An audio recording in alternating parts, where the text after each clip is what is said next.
샬롬, 지난밤 평안하셨습니까? 오늘은 5월 23일 목요일입니다. 이 시간 주신 하나님의 말씀은 열왕기상 20장 1절부터 25절까지입니다. 열왕기상 20장. 아람의 벤하닷 왕이 그의 군대를 다 모으니 왕 32명이 그와 함께 있고 또 말과 병거들이 있더라.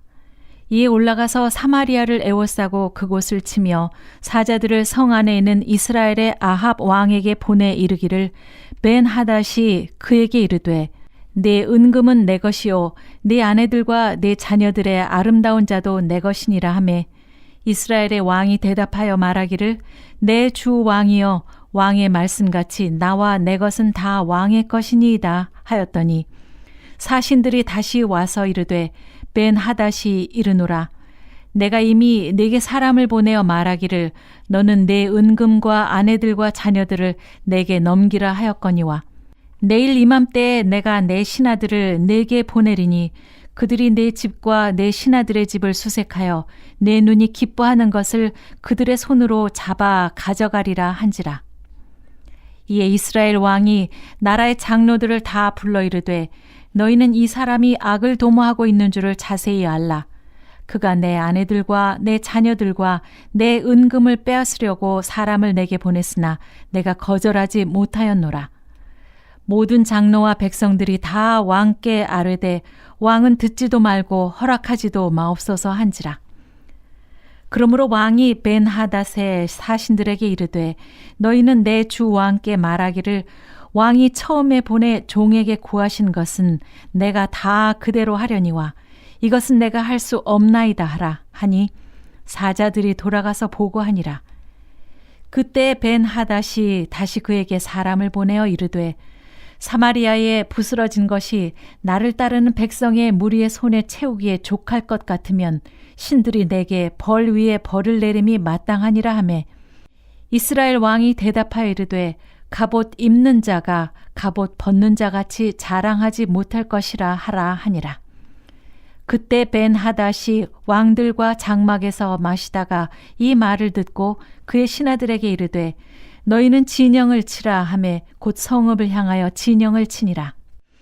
한 선지자가 이스라엘의 아합 왕에게 나아가서 이르되 여호와의 말씀이 내가 이 큰 무리를 보느냐 내가 오늘 그들을 내 손에 넘기리니 너는 내가 여호와인 줄을 알리라 하셨나이다.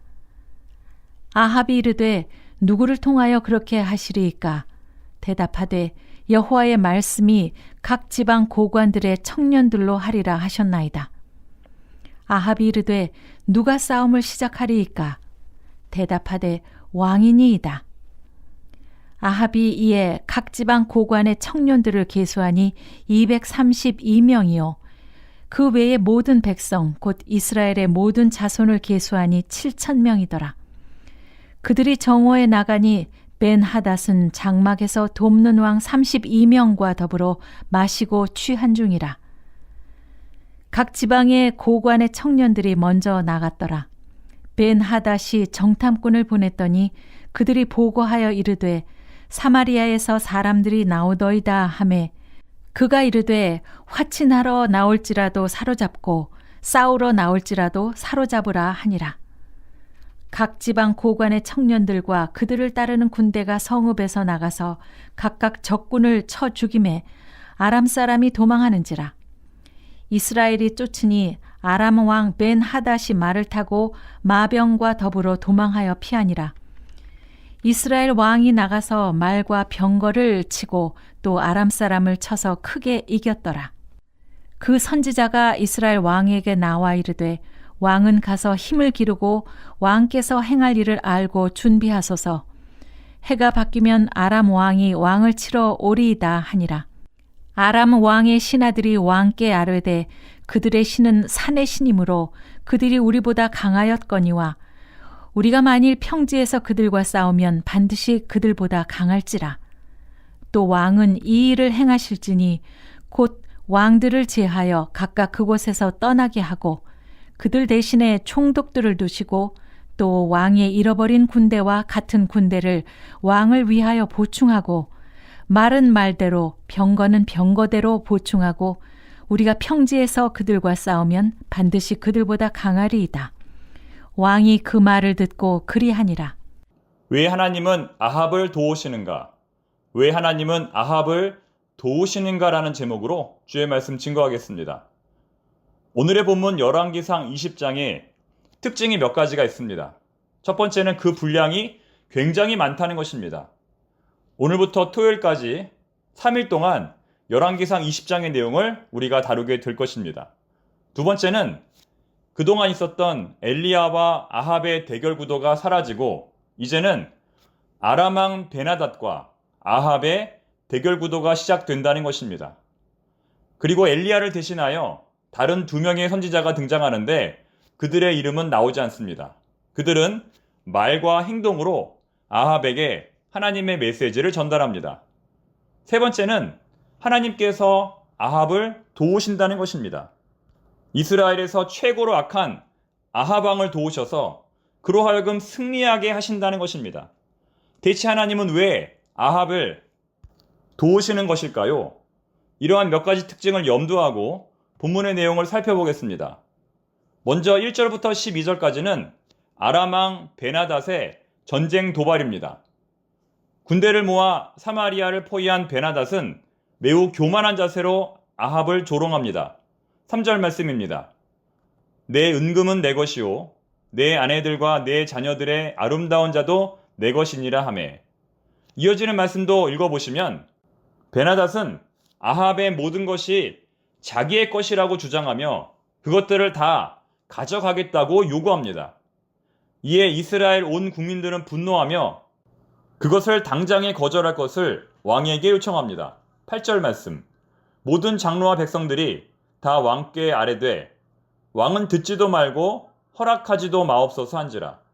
이에 아합은 아람 왕 베나닷에게 다음과 같은 메시지를 보냅니다.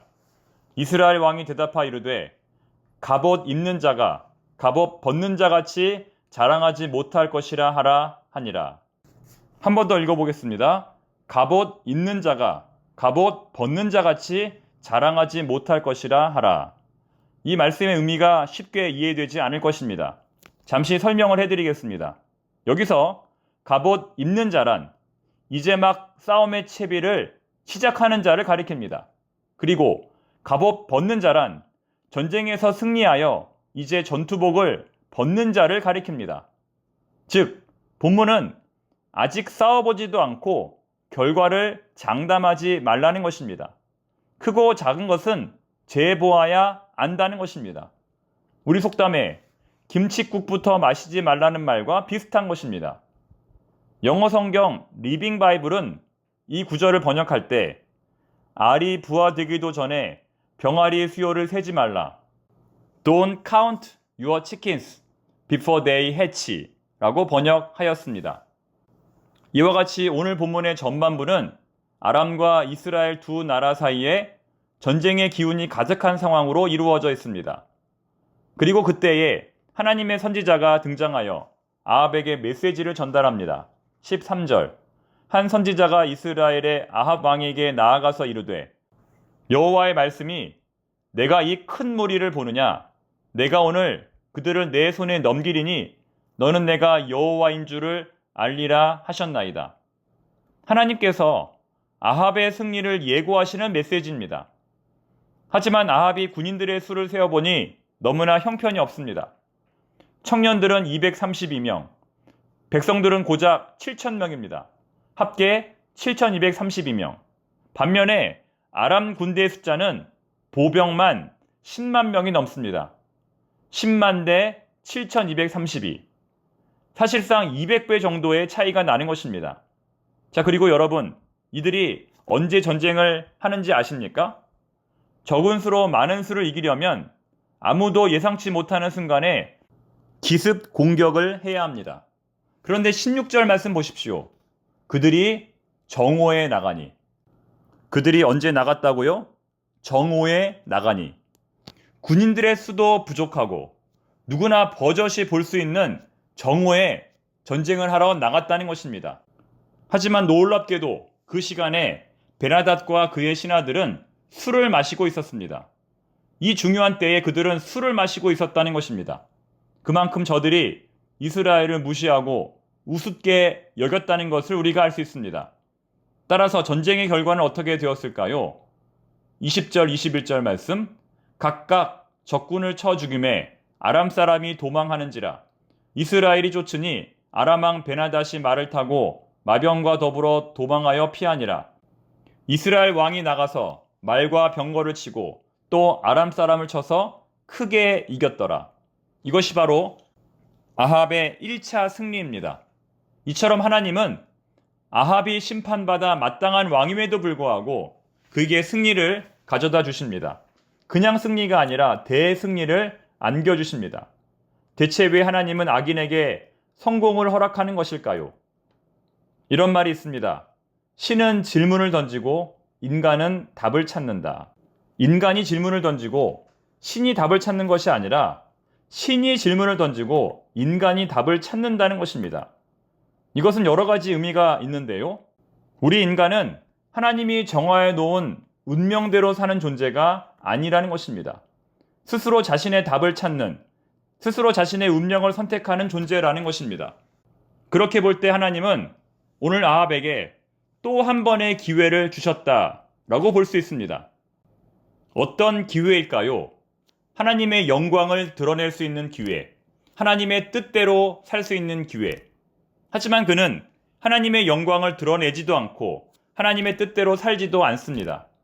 다시 말해 하나님은 바알이 아니라 오직 하나님만이 이스라엘의 구원자이심을, 오직 하나님만이 이스라엘의 축복의 근원 되심을 백성들에게 알려주시고자 아합에게 승리를 주셨지만 아합은 도리어 그 하나님의 은혜를 세욕거리로 바꾸고 하나님의 분노를 일으킵니다. 결국 본문의 내용은 아합이 궁극적으로 하나님의 심판을 받아 비참한 최후를 맞이하게 된 이유가 무엇인지 설명하고 있는 것입니다. 이렇게 볼 때 우리에게 주어지는 모든 성공과 실패는 그 자체로서 절대적 의미를 갖기보다는 우리 인간에게 또 한 번의 선택의 기회를 제공한다는 의미로 보는 것이 더 합당할 것입니다. 같은 성공이라 할지라도 악인은 그 성공으로 인하여 더 악한 선택을 하게 될 것이고 의인은 그 성공으로 인하여 더 선한 선택을 하게 될 것입니다. 실패도 마찬가지입니다. 악인은 그 실패로 인하여 더 악한 선택을 하게 될 것이며 의인은 그 실패로 인하여 더 선한 선택을 하게 될 것입니다. 최근 뉴스에 가장 이슈가 되고 있는 두 사람이 있습니다. 바로 김호중 씨와 강형욱 씨입니다. 김호중 씨는 음주운전으로, 강형욱 씨는 회사 내 갑질로 언론의 집중적인 조명을 받고 있습니다. 여러분 보시기에는 이들에게 어떤 처벌이 합당하고 또 어느 사람의 주장이 진짜인 것 같습니까? 사실 우리는 무엇이 진짜이고 무엇이 가짜인지 뉴스의 내용만 가지고서는 정확히 파악할 수 없습니다. 얼마든지 진짜도 가짜처럼 조작될 수 있는 것이 현대사회이기 때문입니다. 하지만 중요한 것은 이것도 기회라는 것입니다. 선인은 더 선한 선택을, 악인은 더 악한 선택을 하게 될 기회라는 것입니다. 실패학이라는 것이 있는데요. 한 번의 진정한 실패를 하기 위해서는 200여 번의 작은 실패가 나타난다는 것입니다. 200여 번의 작은 전조 증상이 나타난다는 것입니다. 다시 말해 작은 실패가 쌓이고 쌓여서 진정한 실패가 된다는 것입니다. 그 앞선 200여 번의 작은 경고들을 무시했기 때문에 최종적 실패를 하게 되었다는 것입니다. 여러분, 그렇게 볼 때 항상 실패는 성공의 어머니가 아닙니다. 실패는 잘못된 길로 가고 있다는 경고등일 수 있습니다. 최근 여러분들이 경험한 성공은 무엇입니까? 최근 여러분들이 경험한 실패는 무엇입니까? 그것이 무엇이든 우리를 더 나은 선택의 기회로 인도할 수 있기를 바랍니다. 기도하겠습니다. 하나님 아버지, 저희들은 하루하루를 살아가면서 수많은 성공과 실패를 맛봅니다. 일이 일비하지 않게 하시고 성공이든 실패든 그것을 통해 올바른 교훈을 얻게 하옵소서. 예수님의 이름으로 기도드립니다. 아멘.